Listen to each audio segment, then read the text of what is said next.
حاجة مستفزة جدا جدا جدا، بتضايقني انا عن نفسي.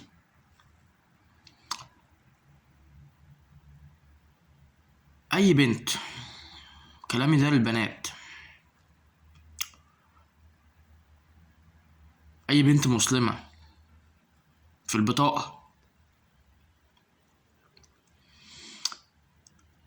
البسي اللي انت عايزاه.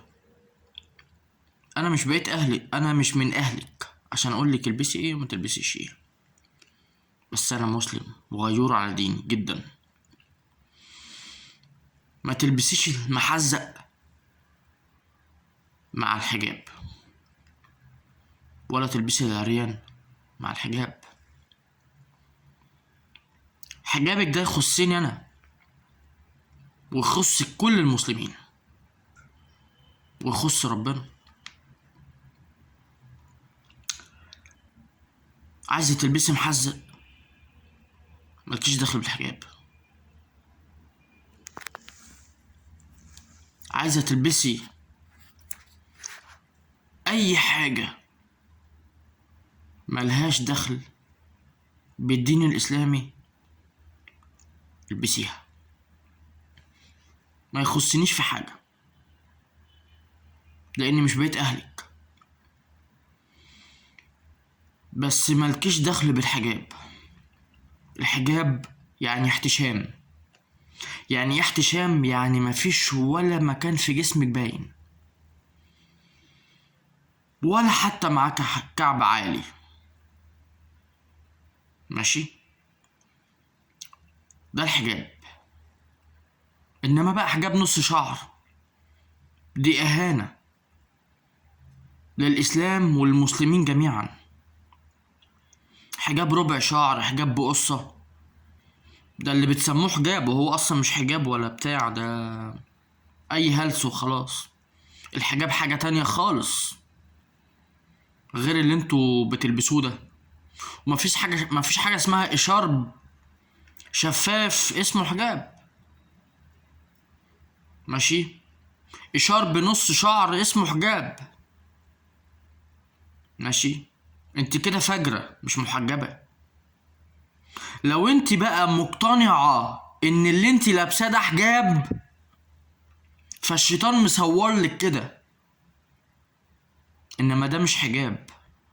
وانت كده مش مسلمة، ده انت كده بتسيئي للإسلام وبتسيئي للمسلمين وبتتحدي ربنا.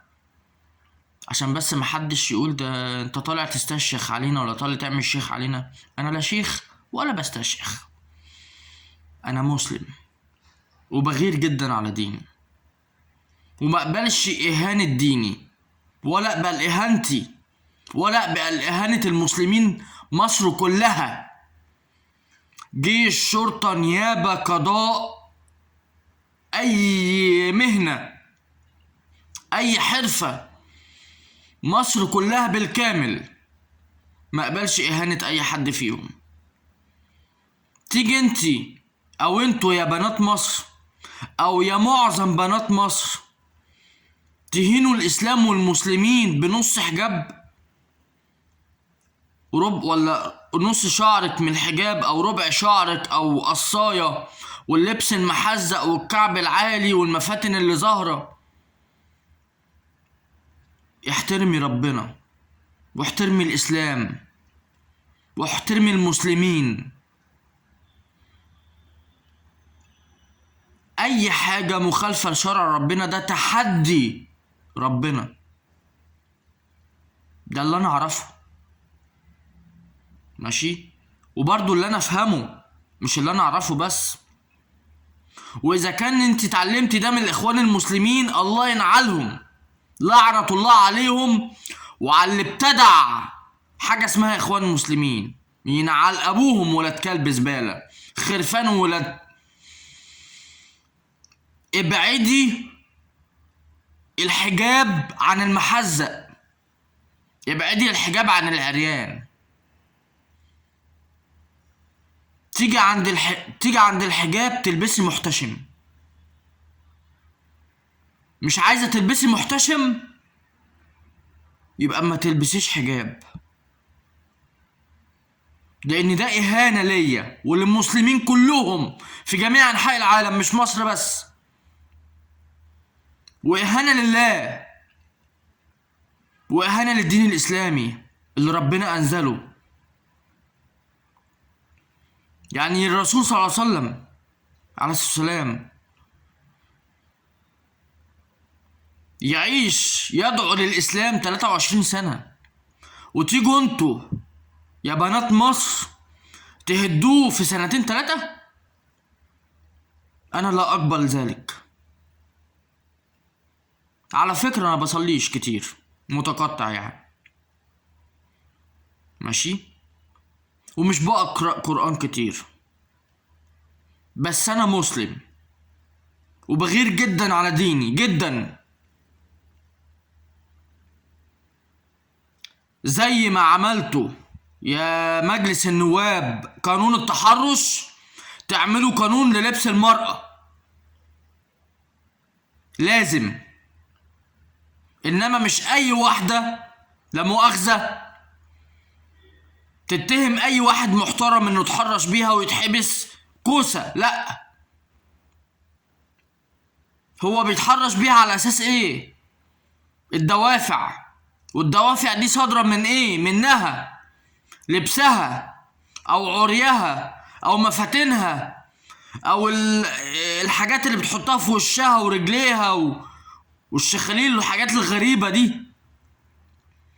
لبسها ومفاتنها برضو ده دافع للتحرش. النص شرب والربع شعر اللي باين والقصة اللي باينة، ما هو ده برضو دافع. بصوا الأول للدفوع قبل الجريمة عشان تعرفوا مين المخطئ الأول عشان يتحاسب، وحاسبوا اللي اتحرش. بس قبل ما تحاسبوا اللي اتحرش تحاسبوا اللي صدر منه الدوافع اللي أدت لارتكاب الجريمة، لأن مفيش جريمة بلا دوافع. لما تحاسبوا المجرم ده كده غلط. انتوا لازم الأول تعرفوا الدوافع وتمنعوها، وبعد كده تحاسبوا المجرم. بتحاسبوا متعاطي المخدرات، طب ما تحاسبوا اللي بيتاجر في المخدرات الأول، التاجر الكبير قوي، الراس الكبيرة، حاسبوها الأول، وبعد كده حاسبوا اللي بيتعاطى، ودوه مصحة يتعالج، اطمنوا وتأكدوا ان هو اتعالج. مش تسجنوه وتسيبوا التاجر الكبير اللي عمال يروج في البلد كلها. نفس الكلام المرأة، ما تسيبوهاش تلبس عريان وتلبس محزق وتبين مفاتن جسمها وتيجوا تسجنوا المتحرش. ده ظلم، ده اذا كنتوا تعرفوا الظلم اصلا.